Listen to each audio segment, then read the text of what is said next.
Shalom to all lovers of the Jewish nation, the land of Israel, the God of Israel, and His Torah. Today I will be reading to you from the book Pninei Halacha, Ha'am V'Ha'aretz, Pearls of Jewish Law, the Nation and the Land, written by Rabbi Eliezer Melamed, who is the rabbi of the community of Har Bracha in the Shomron. And today I'll be reading a section entitled The Sin of the Spies. The Jewish nation transgressed two dreadful sins in the wilderness. The sin of the golden calf, where they made the figure of a molten calf and bowed down to it, and the sin of the spies, where they followed the advice of the spies who discouraged them from journeying to the land of Israel, saying that they could not conquer it. From a number of aspects, the sin of the spies is more severe than the transgression of the golden calf, when Jews did not completely disclaim God and Moses. Rather, they erred, thinking that after Moses failed to return from Mount Sinai, God himself would cease from watching over them. They felt that they had to find a substitute means to communicate with Hashem via a God who would mediate between them. Since they did not entirely reject God, He forgave them. However, concerning the sin of the spies, they denied God's ability to assist them in conquering the land of Israel from its giant inhabitants. They also betrayed their main mission for which the world was created and for which the nation of Israel was chosen, to reveal the divine presence in the world through the holy life of the Jewish nation in Eretz Israel. Therefore, the sin of the spies was not forgiven. Death was decreed upon them and upon all those who heeded their evil speech against the land. Only Yehoshua, the son of Nun, and Caleb, the son of Yefuneh, merited entering the land in reward for having remained faithful to Hashem in rising up to rebuke the sinners. The night that the people cried in the wilderness, rejecting the promised land, was the eve of the 9th of Av, Tisha B'Av. God said, "You cried for no reason, therefore I will set for you a crying for generations." At that very moment, it was decreed that the Beit HaMikdash, the holy temple, would be destroyed years later on that very same day, and that the nation of Israel would be exiled from its land. The question arises, what was the actual sin of the spies? They believed that the people, just freed from bondage in Egypt, lacked the ability and strength to conquer the 7 fierce nations residing in Canaan.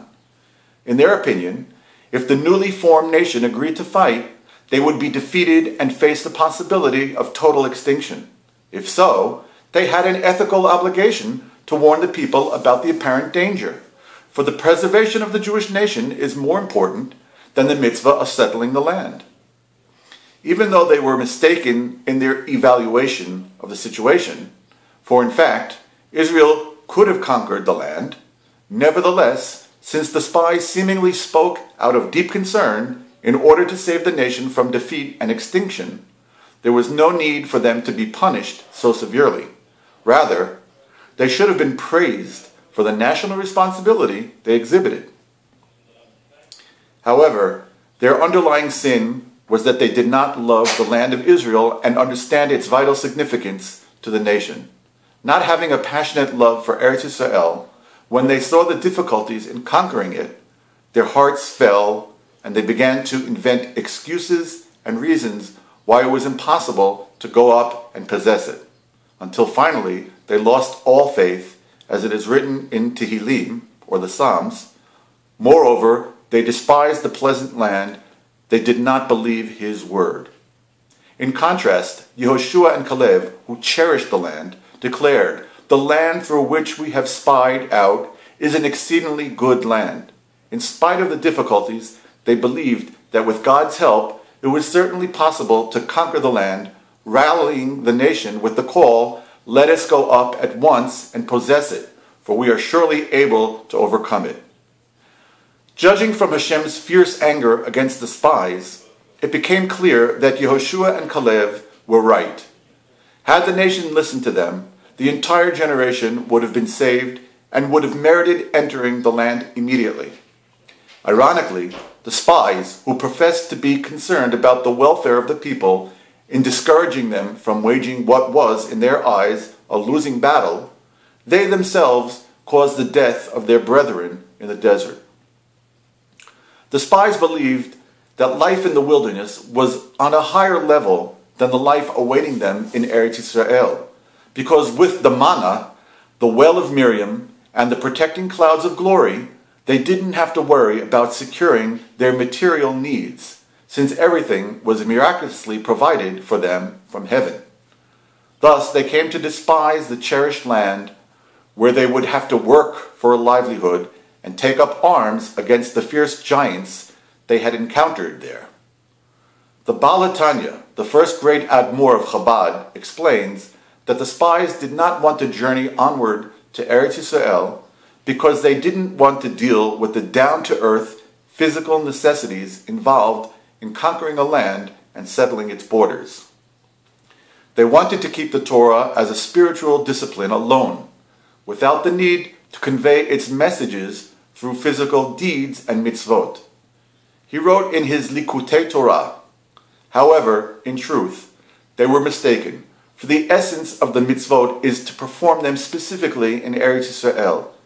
See how Chazal, our sages, emphasized how many prayers Moshe petitioned before Hashem, begging for permission to enter Eretz Yisrael, not in order to eat its fruits, but rather to perform the mitzvot that are dependent on the land. This is because the observance of the commandments in the land of Israel is the greatest sanctification of Hashem, bringing a great illumination into the world, way more than by spiritual means alone.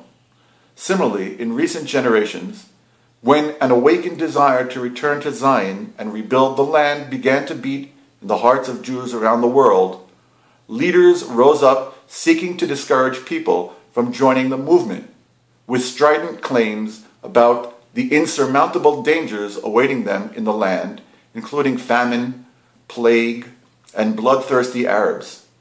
They also blamed the Zionists for kindling a spirit of Israeli nationalism, which would prevent Jews from winning equal rights in the countries of their dispersion, where they were trying to be accepted as full-fledged citizens in order to end generations of persecution.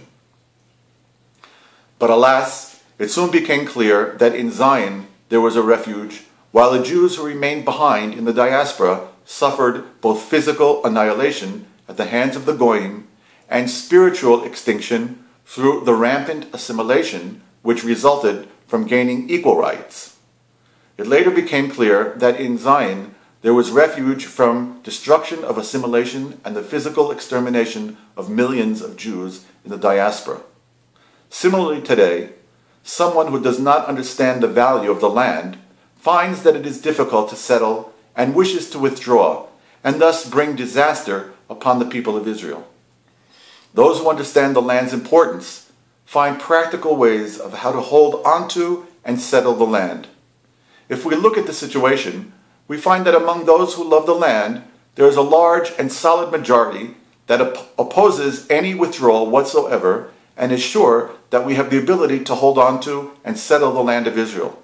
While among those who do not love the land, there is a majority that is certain that we cannot hold on to the land and we have to give up parts of it. This is analogous to trying to persuade a lazy person to work. He will make 1,000 realistic arguments why it's not in his best interest to look for a job. First, there is unemployment today, and nobody is looking for workers, and therefore, why waste time looking for a job? And if work is found for him, he's sure his boss will cheat him. And in any case, he will argue it's better to receive unemployment compensation. And even if we prove to him that if he works, he will make more money, he will argue that it doesn't pay for him to take the job because tomorrow he might get an offer for a better job. And if nevertheless he is convinced to work, out of nowhere, his back will start to hurt. If we cure his backache, he'll start to have headaches. If his headaches are cured, he'll start quarreling with his coworkers. If he makes up with his coworkers, he'll feel his boss isn't treating him properly. And so on, and so on.